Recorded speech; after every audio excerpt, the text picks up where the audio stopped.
Welcome to QS Waves, your essential podcast for navigating the dynamic legal sector. Hello, today we're diving into the significance of maintaining a regular blog for small and medium-sized UK law firms. From boosting your SEO to establishing thought leadership, we'll explore how consistent blogging can engage prospective clients, support social media strategies, and enhance client education.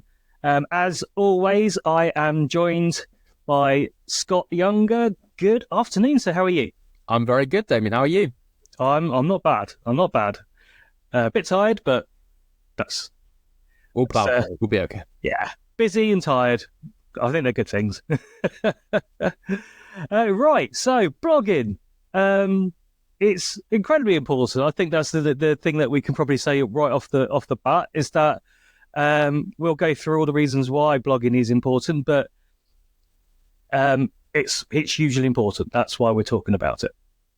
Yeah, I think every sort of every firm I think has something to talk about and something to add to this space as well. Obviously, in the legal sector, there's so many areas, and there's so many sort of myths and sort of different sort of complexities that people see sort of in terms of from a client perspective who are coming in and they sort of think, oh, this sounds a bit complicated, I'm not really sure what's going on.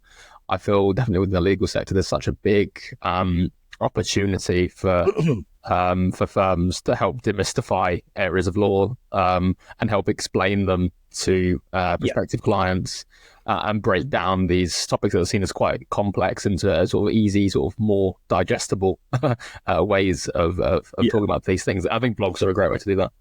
Yeah, I completely agree.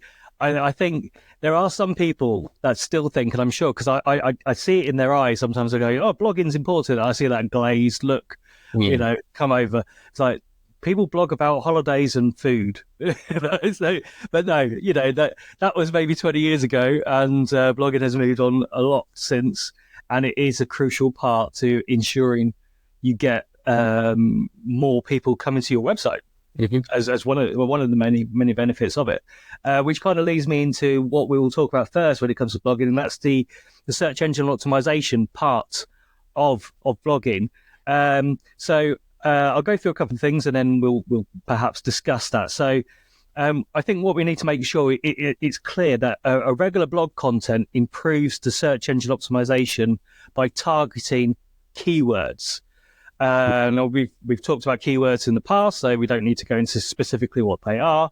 But essentially, what that does, it leads to higher search rankings, because our blog enables you to hit more of those keywords and what we call long tail keywords, which might be more difficult to put into a service page, for instance. And what it also does, it tells Google, by you putting on regular content, it tells Google that your website is being updated on a regular basis, which is one of the reasons why it will help rank your site higher up on the rankings, because that's what their algorithm's looking for. It's looking for a site to be updated more regularly. And there's the internal discovery to it as well, because, you would link within a blog to another blog or to a service page or to About You section, which helps navigate your website a lot easier. But there's many benefits to it as well when it comes to the SEO side, and also when it comes to also the experience that a client or consumer, customer, or however you want to call it, comes to your website. Because, if you go to a site and there's a service page that's got 2,000-3,000 words on it, it's going to put you off. You don't want that, but you need that information on your site in a different way, don't you? Yeah, I completely agree, and I think it's helps you sort of distribute sort of content in various parts of your website. But in terms of I completely agree about what you're saying in terms of sort of blog content and sort of regular content that comes onto your website. Sort of it does signal to Google and the sort of the bots that will regularly troll your website. That essentially your website is alive. Basically, you can think of a website like an organic entity. We obviously quite often quite often when you can quite easily see a site that's not been maintained for a long time. It sort of looks like a site from the 90s or early 2000s. Basically Google will sort of basically make a judgment on your website based on the amount. When was the last thing that was posted on your website? Was it a year ago? Was it 2 years ago? If it's 5 or 10, it's starting to think maybe it's a bit of a graveyard, this website, and that will. And you essentially get penalized in terms of search engine optimization and how highly Google ranks your site with particular search terms and keywords. So having a blog is a great, like I say, it's not you're not necessarily adding sort of new services and pages necessarily every day, but a blog, keeping a sort of a regular blog, even if it is sort of a monthly blog, can be a great way of just having fresh organic content coming onto your website. And if you've sort of got that keyword strategy that we've talked about sort of last time, if you've got sort of keywords that you're targeting, it's great to have blogs on those sort of topics. So you essentially got fresh content, but you're also sort of populating content that targets those keywords as well. So essentially it's, you want to tell Google that your website's still alive, alive and kicking, and blogs are a great way to do that. Yes, it's a great way of making sure that your site is kept up to date, and it's a great way as well of getting more pages on your site, because the more pages typically on your site, the better it probably will be able to rank, because Google will be able to detect more keywords. For law firms, you're restricted to your homepage, the team page, maybe an about you section or a contact section, and then the rest is your services. And as I said, you don't want 2,000-3,000 words on a page about divorce. However, you would have your core messaging on there. Make sure it's optimized for search engine optimization, but also you'd then have all your helpful guidance and articles in your blog section associated with divorce to help people find your site for all the other different things that might be searching about when trying to get guidance and support for people who are going through a divorce. Yeah, I completely agree. And there's also a way of doing sort of deep dives into sort of various, I guess, if you're thinking about sort of customer profiles as well, in terms of specific, quite sometimes that you might have a specific sort of legal query that you get quite a lot of business from. Potentially, in terms of divorce, there's different areas, obviously, that you want to focus on. If there's like child arrangements, for instance, that might be, you might want to do a blog that sort of deep dives into child arrangements in a greater detail than you'd necessarily put on a service page, for instance. So it basically allows you to go into that detail and basically and populate some keywords and offer real sort of in-depth advice to your prospective clients to sort of entice them, I guess, to reach out to your team. Yeah. But you don't want to have that front and center in a service page. You can basically link to that blog, for instance, on that, and it's a way to have introduce internal linking, and also you're able to go into the detail that you need to go into, and also just it's a great way to, I think, as well, alongside sort of search engine optimization. There's also a great way to sort of introduce your team, and sort of kind of build up the profile of different members of your team in the areas that they specialize in. Yeah, agree. I totally agree. And that extra content it can be conceived as thought leadership content. And there are many ways in which that could benefit a firm and also help with a client. Do you want to discuss that with us, Scott? Yeah, of course, happy to. Yeah. So in terms of thought leadership, obviously I sort of touched upon in terms of bringing sort of raising the profile, I guess, of particular staff members. But I think it's key in terms of what I guess in terms of how your firm is run. Do you want to increase the profile of particular staff members, like partners, fee earners, people like that, and also people who are sort of heads of departments in terms of particular law types that they focus on? The great thing about, and I've worked in a few different industries, but the great thing about the legal sector and law firms is that you've got real experts and specialists in a variety of fields just in one firm. So there's a lot of knowledge to draw upon, and you sort of want to make sure that clients are seeing that as well. You're not keeping all that secret knowledge to yourself. You're sort of showing off that to your clients in terms of ways that they can help you, ways that your staff can help clients in specific situations.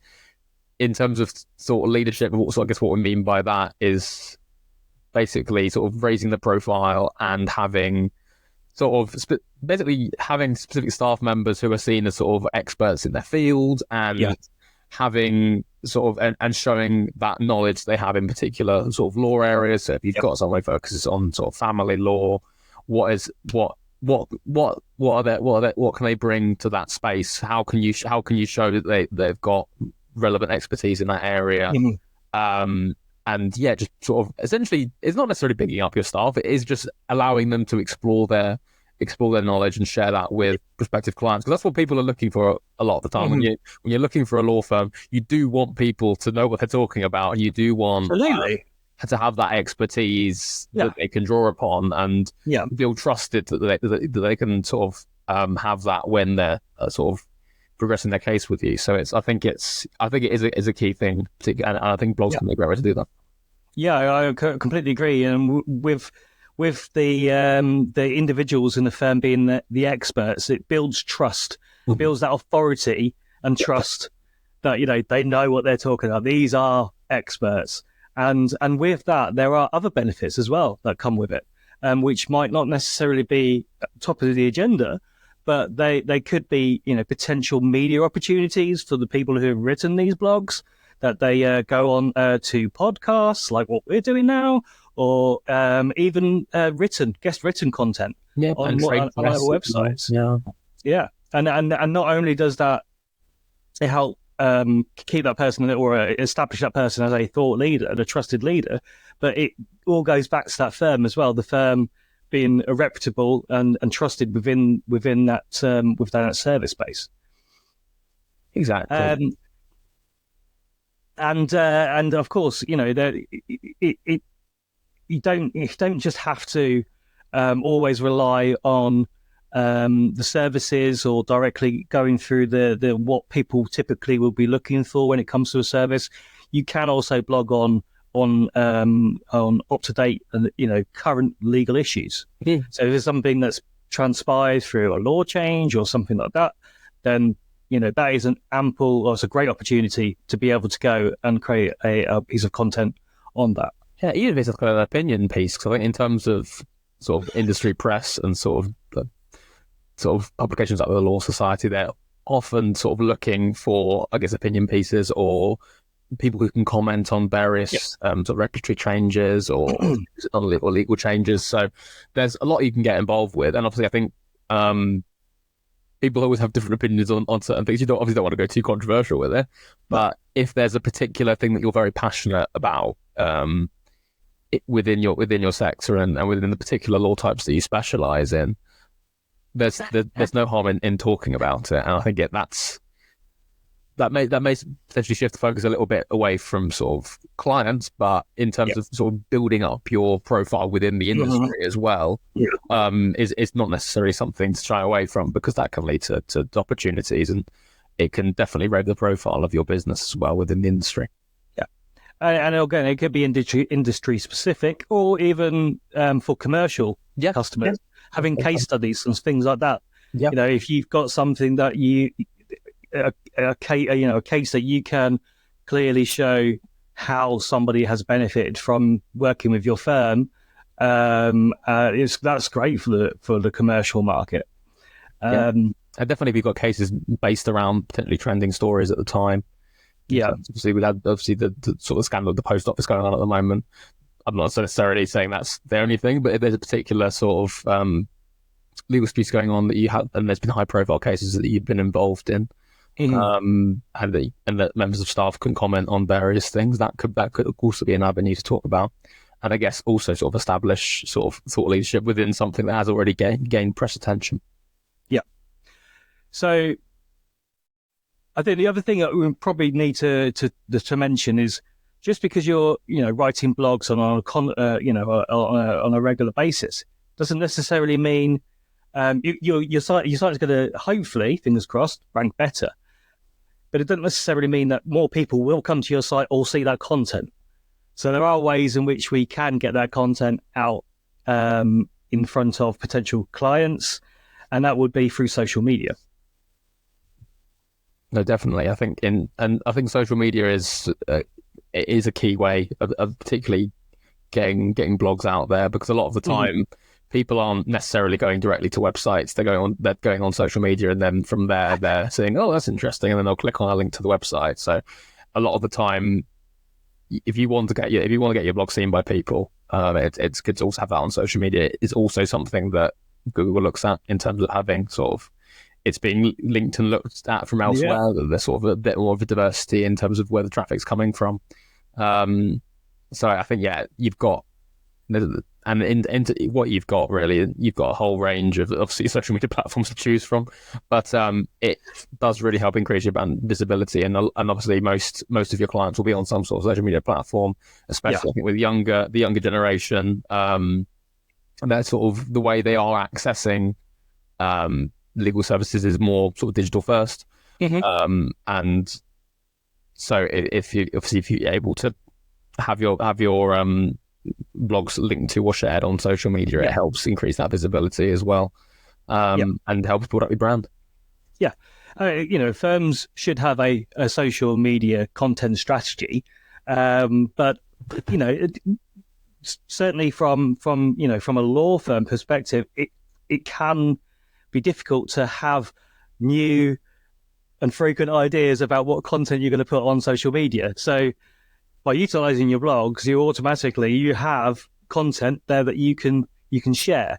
And most of the platforms, if not all of the platforms, you can't share your blog to the platform. So say, for instance, you're sharing to Facebook, you'd actually be sharing a link to your blog on Facebook, which then means that you need to come up with some content for the post. And that could be snippets from the blog. It could be, the main question that might draw people to go to that blog. And you could potentially come up with a half a dozen pieces of content through imagery or infographics or words to link back to that blog. So you've got a couple of weeks worth of content potentially from one blog.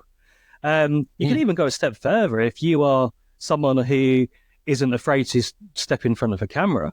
You could talk briefly, just short videos, 30 seconds to 60-second videos of just a little bit about what that blog would cover.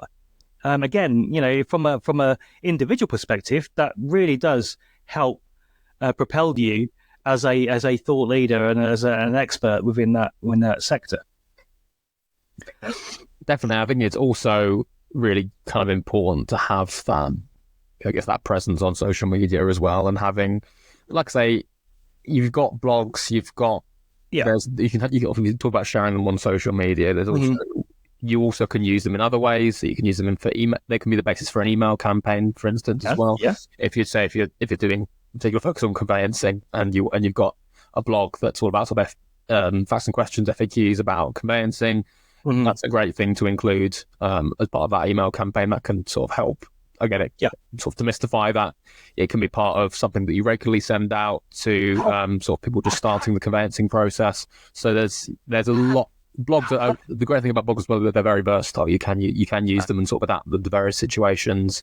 They can be really useful sort of touchstone content in terms of stuff that you can sort of draw clients back to in terms of if it's sort of like almost like a help article or an FAQ.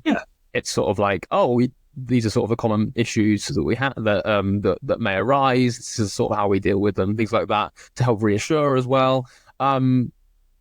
Obviously, I think when we talk about sort of planning on for social media content, I think it's always good to think about, when you are planning the blog topics, sort of how else they can be used rather than just being put on the website and that's it. It's always good to think about sort of the versatility of topics and sort of how it can be applied to different things.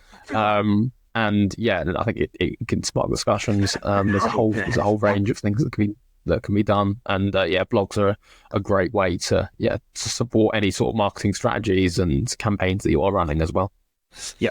And then people who find these are typically what they're doing. They're trying to educate themselves. They're trying to become more informed on something. And, I'm sure you do it. I certainly do it. When I'm, I'd rather not waste someone's time by asking questions and try and find out something about a subject myself. Of course, there are always that time where you have to speak to an expert and get advice. It doesn't have to be, I'm not necessarily talking strictly about the legal sector here, but, there is always that point where you're probably going to have to speak to someone. People will generally come to your blog because they are trying to find an answer to a question. Yeah. And then if they find that through your site, then they are more likely to probably return to your site or refer to your site anyway. And so just by giving someone some information, providing an answer to perhaps a question they have, doesn't necessarily mean they won't become a client. In actual fact, it will increase the chances of them becoming a client. Like I say, it helps inform them. I think it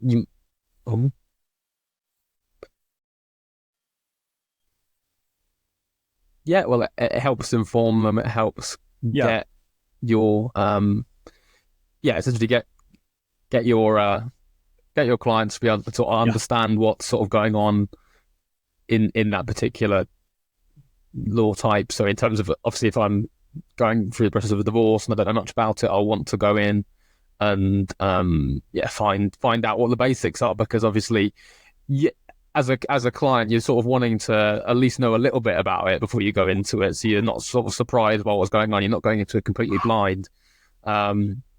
So yeah, I think that's the key thing I would take from that.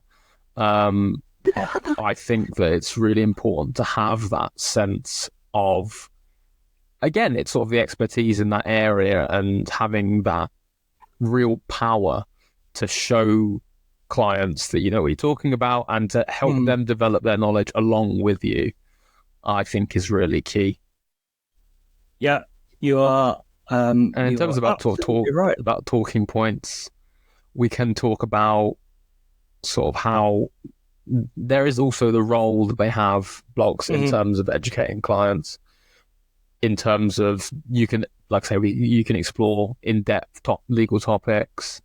You can you essentially can build a suite of content that is pretty much there to help break down myths, to educate clients on various, potentially seen from outside as quite difficult or sort of complex subjects that are hard to sort of convey on smaller service pages. So there's a whole range of things you can do there. There's also, I think as well, you've got, I think that's a big part of it, I think.